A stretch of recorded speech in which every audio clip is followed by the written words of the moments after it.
This is a side-by-side comparison. It's not really a calculator. It's a way for you to analyze one portfolio side-by-side to another. So the way this works, you simply put in an amount of money, and again, we'll use $100,000, and put in portfolio A, and this could very well be what you currently have.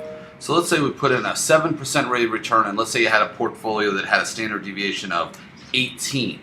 Then what I like to do is, what if you were able to find a way to make that portfolio more efficient? So now you put in the same rate of return, but I wanted to really show that a lower standard deviation helps that portfolio. In fact, in every case, if your standard deviation is lower, meaning your volatility is lower, you're going to have a more efficient portfolio, less volatility, and you're actually going to make more money over 5-10 years.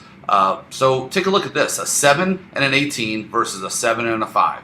Your variance drag phantom tax goes from 2.5, and again, remember, it's got to be below 1 to make it an efficient portfolio, to 0.71. The probability of any loss over the next 12 months in portfolio A is 35%, portfolio B is 8%. It'd be a lot nicer to have a portfolio that has less probability of a loss. And the amount of money at risk over the next 12 months drops dramatically when you have a lower standard deviation with the same rate of return. Your Sharpe ratio goes up, and Sharpe, as you remember, you want your Sharpe ratio to be 1 or higher. You can handle a 0.8 or higher, but anything below 0.5 is not a good portfolio. And then the range of returns with a 95% probability. I know that's a little confusing, but we have to put that in for legal reasons, and it's also accurate. Your low goes from -29 to +43, and then you compare that to a -3 to a +17. So think about that for a moment. When you have a lower standard deviation, your volatility is reduced.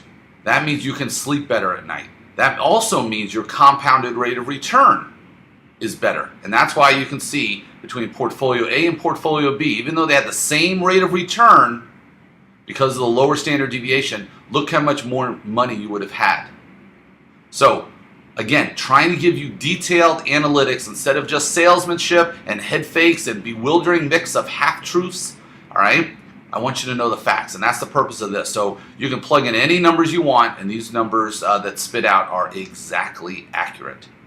So again, if you do this and you see your portfolio isn't efficient, you might have a little bit of a problem, okay?